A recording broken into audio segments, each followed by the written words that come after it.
Assalamualaikum. I start with the name of Allah, who is very kind and most merciful. Today I am starting the chemistry lectures of first year. The first topic of chemistry first year is periodic table and periodic properties. So last time हमने periodic table के बारे में बात की थी.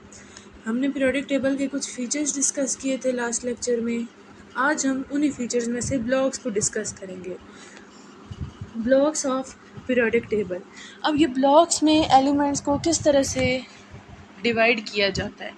सब shell की base में एलिमेंट्स को 4 ब्लॉक्स पर डिवाइड किया जाता है. S block, P block, D block and F block. अब सबसे पहले हम देखते हैं एस ब्लॉक.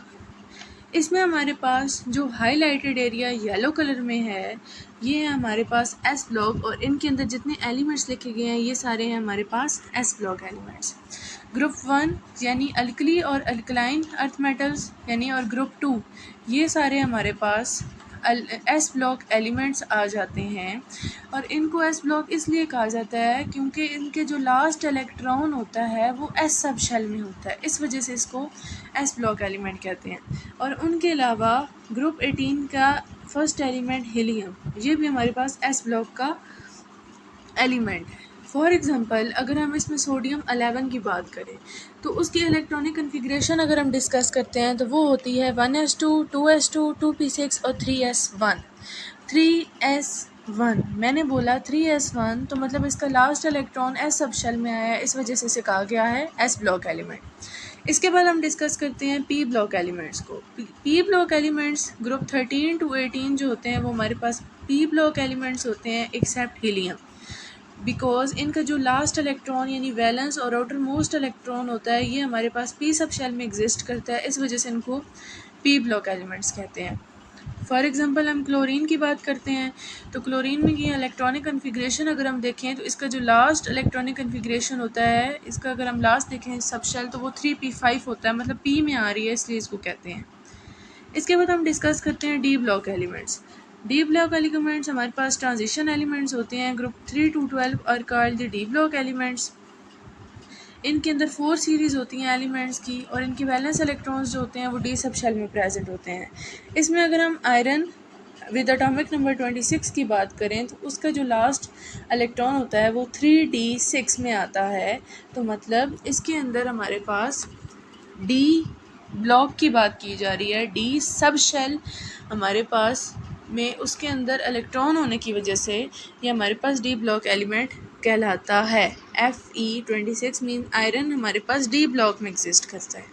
इसमें हमारे पास येलो एरिया जो है वो डी ब्लॉक एलिमेंट्स के, ऑरेंज एरिया डी ब्लॉक का नहीं आता. उसके बाद हम बात करते हैं एफ ब्लॉक की. लैंथेनाइड्स और एक्टिनाइड्स ये दोनों हमारे पास एफ ब्लॉक में आ जाते हैं बिकॉज क्योंकि इनके जो लास्ट इलेक्ट्रॉन्स होते हैं वो हमारे पास एफ सब शेल में होते हैं. अगर हम सीजियम की बात करें जिसका एटॉमिक नंबर 58 होता है तो उसका लास्ट सब शेल 4f होता है इलेक्ट्रॉनिक कन्फिग्रेशन के अकॉर्डिंग 4f2, तो मतलब उसका लास्ट सब शेल 4f है जिसकी वजह से उसका last electron F sub shell में है, और इस वजह से हम उसको कहेंगे एफ ब्लॉक एलिमेंट्स. इसके बाद हम बात करते हैं एक अगले टॉपिक की जो कि है फैमिलीज़ ऑफ पीरियोडिक टेबल. अब पीरियोडिक टेबल की फैमिलीज़ क्या होती हैं. एलिमेंट फैमिली है ये एक, मतलब एलिमेंट फैमिली है क्या. A set of elements sharing common properties is called element family. Elements का सेट जो कुछ प्रॉपर्टीज शेयर कर रहे होते हैं उनको हम एलिमेंट फैमिली कहते हैं. पीरियोडिक टेबल की 5 फैमिलीज़ होती हैं, उनको 5 फैमिलीज़ में डिस्क्राइब किया जाता है. Alkali metals, alkaline earth metals, transition metals, चैल्कोजेंस और हेलोजेंस और नोबल गैसेस, ये हमारे पास कुछ आ जाती हैं. इसमें पहले चैल्कोजेंस को ज़्यादा डिस्कस नहीं किया जाता था, अब चैल्कोजेंस को भी डिस्कस किया जाता है. सबसे पहले हमारे पास आ जाते हैं alkali metals. Alkali metals elements of group 1 are called alkali metals because they produce alkali when react with water. ये अल्कली प्रोड्यूस करते हैं. ये ग्रुप 1 के एलिमेंट्स हैं लिथियम से फ्रांशियम तक. Li से Fr तक, इनको हम अल्कली मेटल्स कहते हैं। इनकी क्या करैक्टरिस्टिक हैं? इनकी आउटर शेल में 1 इलेक्ट्रॉन होता है, ये बहुत ज़्यादा रिएक्टिव होती हैं। इनकी जो प्रॉपर्टीज़ होती हैं, मतलब ये शाइनी भी होते हैं, सिल्वरी भी होते हैं, और इनकी डेंसिटी कम होती है।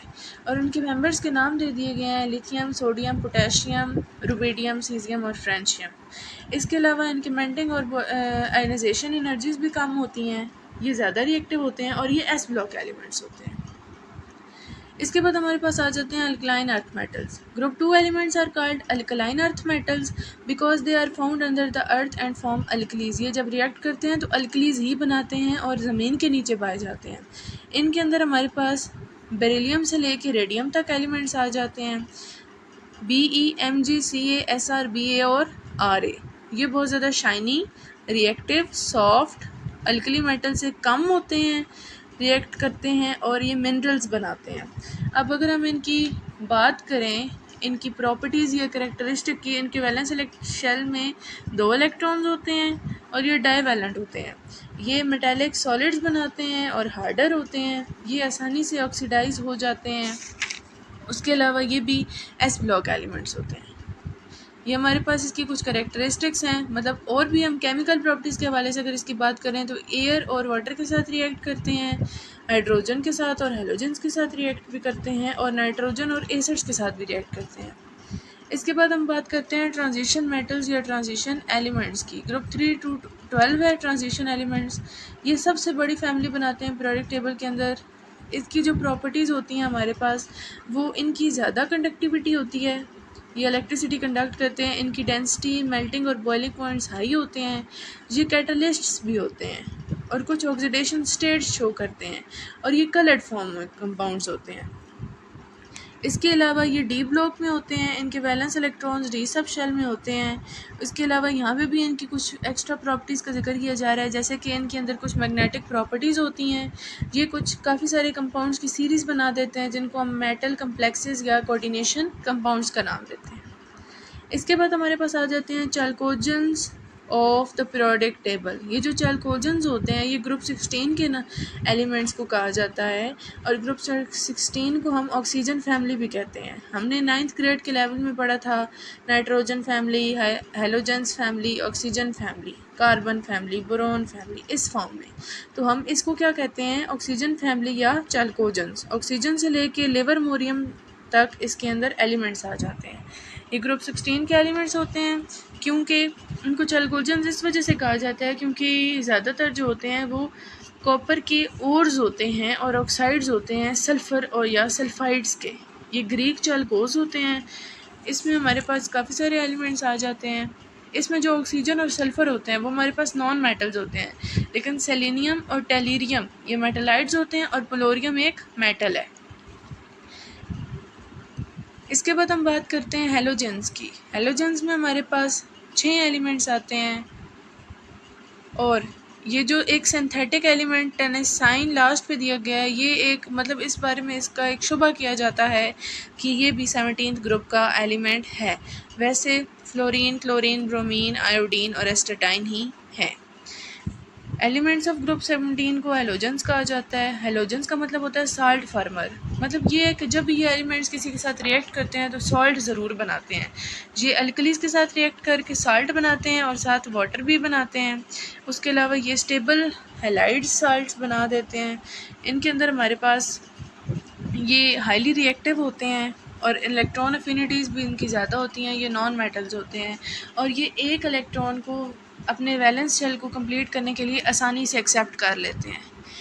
इनकी कुछ प्रॉपर्टीज़ आ जाती हैं कि ये ब्रिटल होते हैं, पॉइजनस और स्मेली होते हैं। यहाँ पे कुछ इनकी एलिमेंट्स की प्रॉपर्टीज़ लिखी गई हैं, इनके कलर्स बताए गए हैं। इनके कुछ कलर्स भी आ जाते हैं, कुछ डार्कर आएंगे, कुछ मुख्तलिफ आएंगे।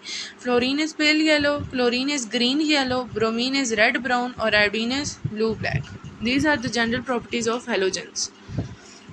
इसके बाद हमारे पास आ जाती हैं नोबल गैसेस। अब नोबल गैसेस की अगर हम बात करें तो नोबल गैसेस में हीलियम से लेके ऑर्गेनिज्म तक हमारे पास ये नोबल गैसेस होती हैं।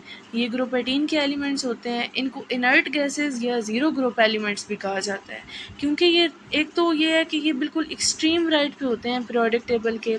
इनकी स्टेबल इलेक्ट्रॉनिक कन्फिग्रेशन की वजह से ये हमारे पास अनरिएक्टिव होते हैं नॉर्मल कंडीशंस में और बहुत रेयर कंपाउंड्स बनाते हैं दूसरे एलिमेंट्स के साथ। ये मोनो एटॉमिक भी होते हैं नेचर के अंदर। नोबल गैसेस सारी अनरिएक्टिव होती हैं लेकिन वो कंपाउंड ज़रूर बनाती हैं। जैसे अगर हम जिनॉन के कंपाउंड्स की बात करें, इसमें जो XE है जिनॉन, तो जिनॉन फ्लोरोप्लेटिनेट हमारे पास बनता है कंपाउंड जो कि एक इनर्ट गैस की वजह से नोबल गैस में चेंज हो जाता है। इसकी भी ये प्रॉपर्टीज़ मैंने बताई और कुछ ये भी है, स्टेबल भी होते हैं, कलरलेस भी होते हैं, इनके कलर नहीं होते, गैसेस की फॉर्म में होती हैं ये, और ओडोरलेस होती हैं और इनर्ट गैसेस होती हैं। आज का लेक्चर यहाँ हमारा कंप्लीट होता है। अल्लाह हाफ़िज़।